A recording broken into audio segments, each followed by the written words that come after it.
Welcome to our first ever video for our subject personality development.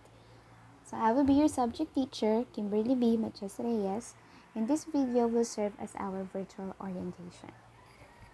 So let's begin with our class schedule.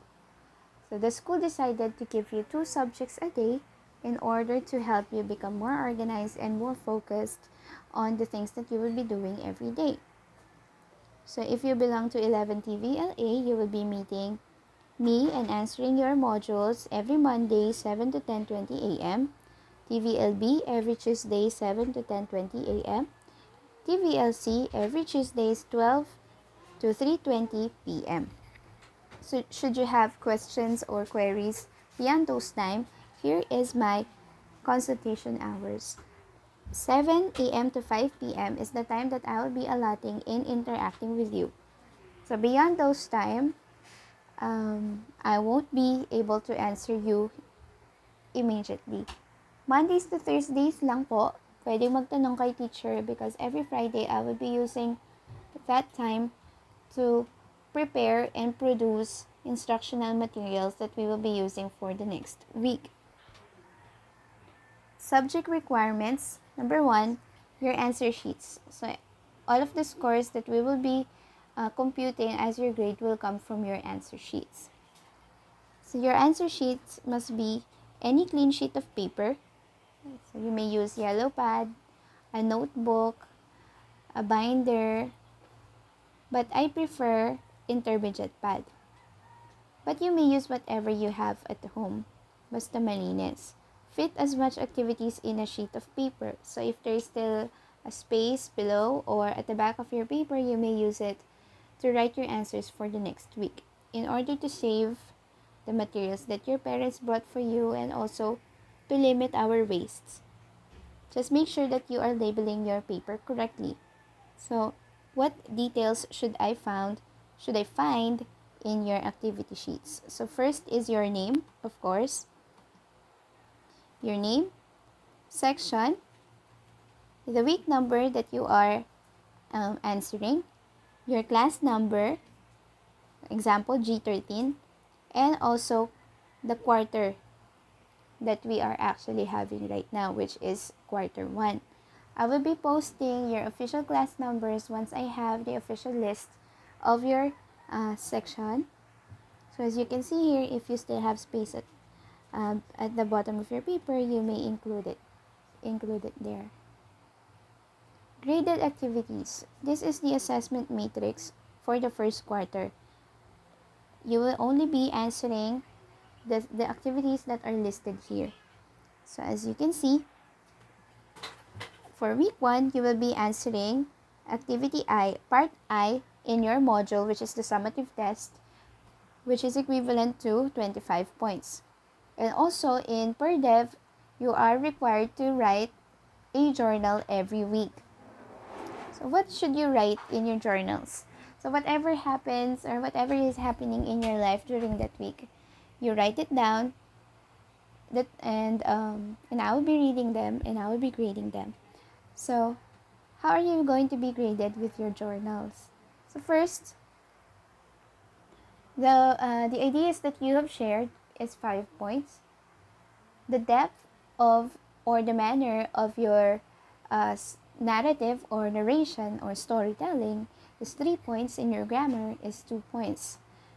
So since our subject is discussed or expressed in English, the medium of our instruction is English, the medium that you will be using in answering it must also be English.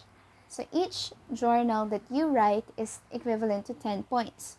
So if you submit weekly, so for first quarter, we have 7 weeks.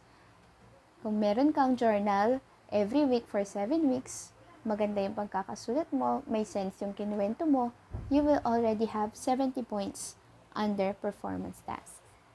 So each week, I will be releasing videos of instructions with short discussions of the lesson for that week and also the explanation of the activities that you will be answering. But at least you have here your activity guide. So if you wish to answer in advance, you're already guided with the activities that you are required to answer. So as I said, your journals must be submitted weekly. How to submit? You will be uploading pictures or PDF files of your answer sheets. I've already sent a link on our GC of the link or the Google form wherein you will be submitting your activity sheets. I will be sending a separate link for the Google form wherein you will be uploading your journals every week. So malinaw yan ha. There are 2 links for per dev. One for your activity sheets and one for your journals. So I'm asking everyone to just upload their work online.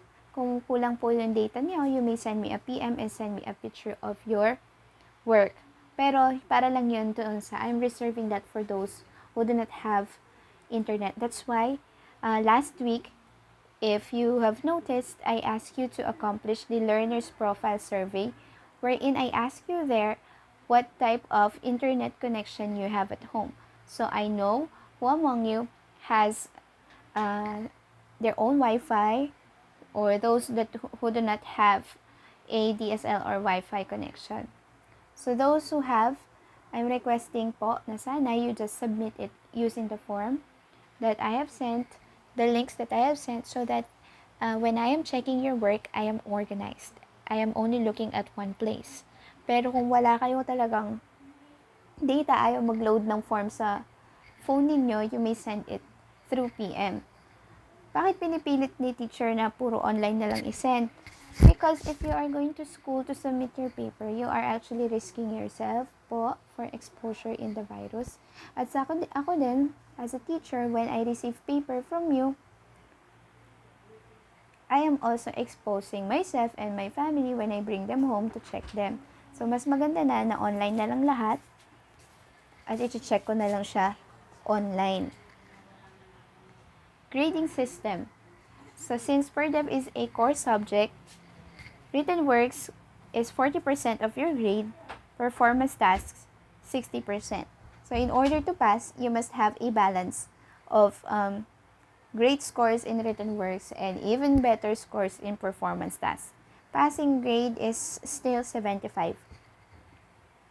Reminders, your scores could be deducted if you did not follow instructions. So for example, the activity requires you to write 5 sentences or more, and you wrote less than 5 sentences. You will be deducted.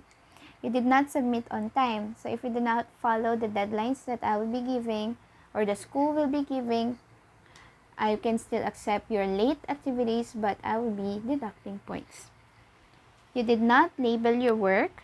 So if you did not follow the instructions that I gave a while ago on how to label your work, I will also be deducting points.